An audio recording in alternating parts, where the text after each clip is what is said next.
Hello everyone, this is Dwight from Forest Glory 700. The reason for this video is I have a little story to share with you. Recently I applied for a job with the transit system in the city of Toronto. And as part of the process, I was successful, and I thank God. I was successful with passing the actual interview, and so the next phase is that they have to do some routine checks, which would require health checks, police checks, and so forth. But in regards to the police check, I've done it many times, especially as it relates to vulnerable persons. And vulnerable persons obviously would be youth, children, and the elderly, and those with unique physical and or mental disabilities. That would be considered people that are vulnerable persons in our society. And I've done these checks routinely before in the past because my background is social services, so I've worked with youth and homeless youth and kids in care and so on. And so this has been very routine for me. I've never had an issue with doing that just because I don't have a criminal record, I don't have a criminal background, I don't have a history of anything that would really bring some kind of an alarm to my employer or to the police for that matter. Anyways, my family and I, we went away for about 10 days and we returned to Toronto, and I got a letter from Toronto Services. And I was surprised because I was expecting to get my reference letter basically stating what it's always stated before: look, we don't have anything on your record, you're clean. But however, what I got from this letter was, it basically says this. It says, we are in receipt of your signed consent to disclosure of information relating to a position working volunteering with the vulnerable sector.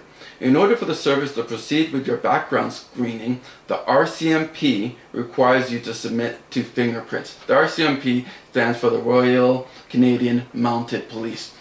And so when I got this letter, I was quite surprised because I've never had to do a fingerprint before, ever. And like I stated earlier, I've worked directly with vulnerable persons because that's my background in social services. And the job that I'm now applying for is not in social services. Well, it's more a public sector job where I'd be dealing with the public in general, but I'm not working intimately or directly with them, or, you know, in a very intimate fashion. And so when I got this, I was quite surprised because I was like, well, why would they require a fingerprint of me? So anyways, fast forward to the present day. This was about two and a half weeks ago. I made an appointment for the fingerprinting.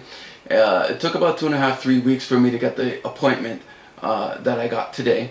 And I still wasn't feeling all that comfortable with it. I just kind of I almost felt like a criminal. I really did. I felt violated. And I felt, okay, I don't have a criminal record. I've never committed a crime. Exactly why would they require my fingerprints?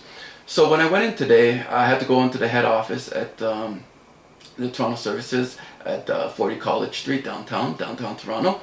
And I was speaking with a young lady, and of course I raised my concern that this is the first time I've ever been required to provide fingerprints.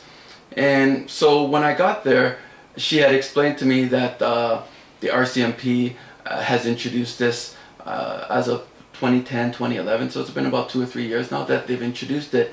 And what happens is you will become a hit if you share the exact date of birth with someone who is a known criminal or has a criminal offense or has had a conviction for a criminal offense or has had a pardon. I think down here it says specifically, it says, where does it say?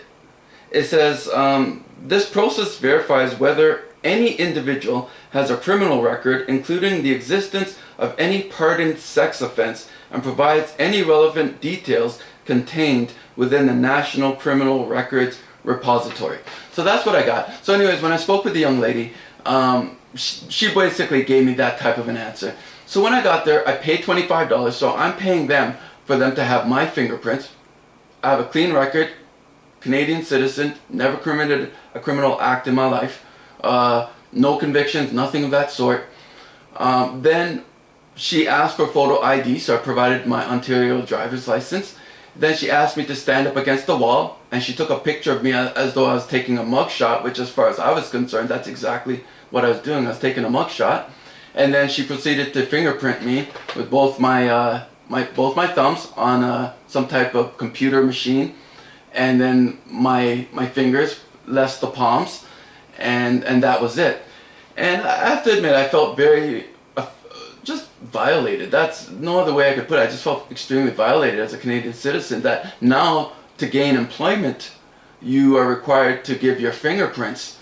And I'm like, really? Is that necessary? Like, you know, I mean, for people that have committed crimes and are being convicted of crimes and so forth, yeah, they should provide a fingerprint because that's what the law states. But now what we're having is situations where now it pertains to just having employment, just having a job.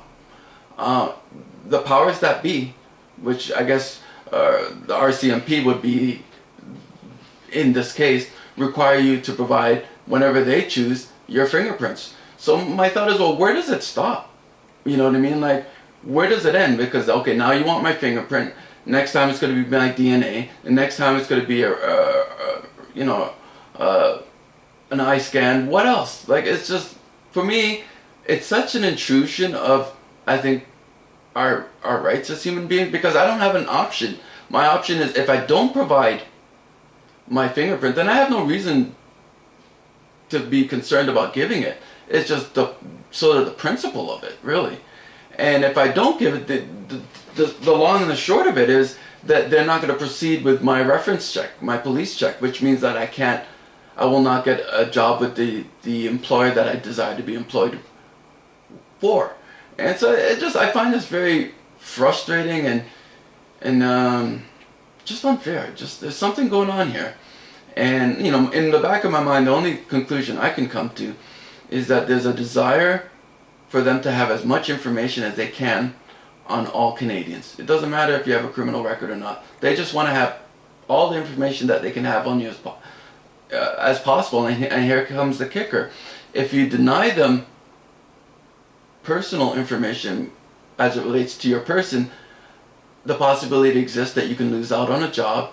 You can lose out on many other things. I don't know where this is going to end, but it doesn't look very pleasant. Let me know what you think. Take care.